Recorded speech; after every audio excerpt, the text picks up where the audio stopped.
Yo, what's up men, Nirvana, MB na naman nga pala to. Ang reviewer na walang tira men, kilala nyo na walang iba. Kundi ako lang yun at kung di ka pa nakasubscribe men, baka naman pwede mong i-click yung subscribe button dyan sa Gedli para at least men, updated ka sa mga ilalabas nating mga reaction video katulad nito men. Ito, galing na naman sa ating community. Shoutout nga pala kay Brett Salita 8804 men. Parang ngayon ko lang siya nakita men nag-comment. At mukhang bago siya dito sa munting channel natin men. Shoutout sa'yo Brett. Ito pinapaspatan sa atin men. Kanta ni Because. Luffy freestyle noong quarantine times ito. Tapos nakita ko men, dun sa ibang mga thumbnail nitong kantang to is parang patama raw kay Sixth Street. So wala pa akong idea men. Di ko to napakinggan nung quarantine. Kaya spatan na natin to men. Let's go.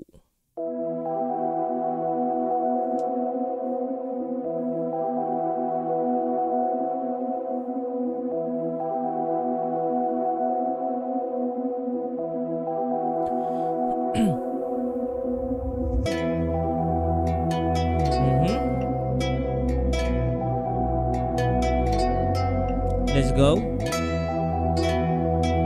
Yeah. Okay. Because Ano yun XB yun malamang marami yan natataka kung bakit ako nasa inuupuan. Okay. Ako lagi sinisikuan, sinisili, pili-pili, tisyuan. Iniipit ang tanggilig, pinipigil tunguan. Lagi tinutulugan, nakala mo din natutunugan na parang mga bit hindi iwan na tuguan. Kapag aking dinuduraan, nakikita ang bakas ko bakit nasa sunugan. Matigas sa uluhan, kahit na inaral mabuti, sobrang natural men, hindi lang din talaga pang melodiya si si Because. Malupit din pala siyang yung normal, kumbaga yung standard rapability niya, no? Maangas din. Parang ngayon ko lang siya minapakinggan ng ganito, yung mabilis, parang mga semi-double time na ba yun? Or basta yung mabilis na Because. Kasi di ba yung mga kanta niya is sobrang sobrang lumanay lang, tapos pang sobrang chill lang din talaga na parang nasarap is para pakinggan sa mga biyahe, parang ganun. Pamabagal umulti, wala na akong balak magtumpik-tumpik. Lahat tatamaan, shot parang rupik. Okay. Lahat ako culprit, wala na tira, di na kailangan ng toothpick. Lahat sila nasa likoran, kusang tukwik. Kita lagi nasa unahan, para nudpik. Makulit na bata, para Luffy. Kaya kumaaga to na sungkit. Kaya din ako natataka sa nagsusungit. Kasi di ko hinayaan manadali nukit. Di asta na rookie, kaya yung me. Naliit ako Di astang rookie, kaya new me. Uwing si Chugi, kasi mga di iniingat ang mga pati tinapakan. Has palakalan na sawa sa bukid. Kala mo ay Bible, dala na no shit. Dati mga idol, ako na yung blueprint para naka-rifle. Spray yung para Lysol. Kala mo ay Bible, ang dala na no shit. Dati mga idol, ako na yung Sige, teka, explain ko sa inyo. Ang dami yung mga ayaw na tawagin tuta, pero mga study naman umakma sa tahol. Tuta men, kung si Sixth Street yun, kasi si Sixth Street men is na-signed siya that time, or I think hanggang ngayon sa Donggalo Records. So kilala naman natin men ang Donggalo Records or ang mga Donggalo na parang ano bang tawag doon, mga aso, ghetto dogs, parang ganun men. So, ibabalik natin ng konti, men. Titignan natin yung context kung kay Sixth Street nga to. Mga idol, ako na yung sige, teka. Ihimayin natin, subukan natin himayin. Ang dami yung mga ayaw na tawagin tuta. Ang dami na ayaw tawagin tuta, okay? Si Sixth Street, pwede. Sige, sabihin natin si Sixth Street. Pero mga study naman umakma sa tahol. Asta di naman umakma sa tahol, okay? Dami nasasabi sila daw na una, pero halata na naghahabol. Dami nag-asta na sila na una, pero halata na naghahabol. So, for context siguro, no, nung time na yun, kasi updated din ako sa mga distrakan ni na Floji at anong tawag dito? Ni Sixth Street at saka ng Salbakuta at saka sino pa ba? 187, sina Smaglas.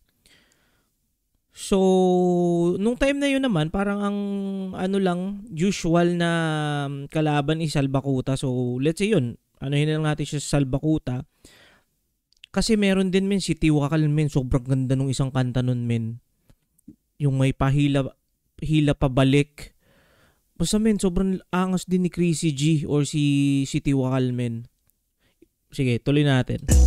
Dami naman tapang kala mo magsasapakat sa mulo. Talaga tol, tamaan sa pole. Alam nating tulus na lahat ng mga mapagpatol. Bakit di na lang sariling shit ang atupagin?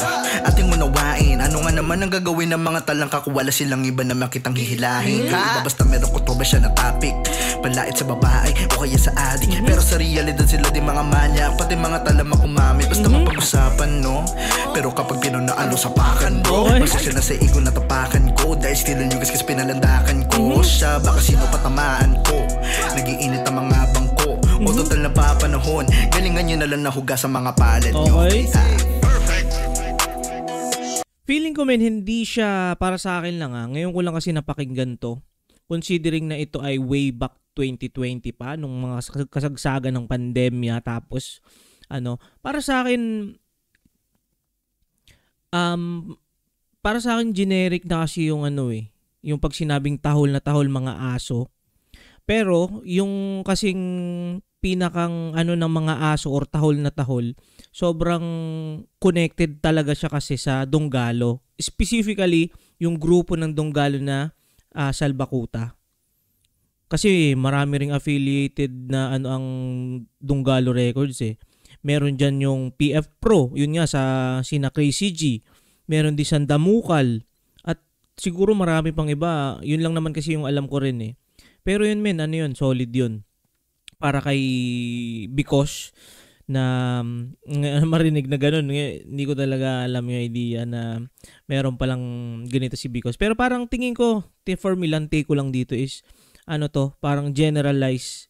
Nagkataon lang siguro, may ganun yung parang since kasagsagan nga ng pandemya is mainit talaga ang Donggalo nun, which is yung mga ghetto dogs or aso.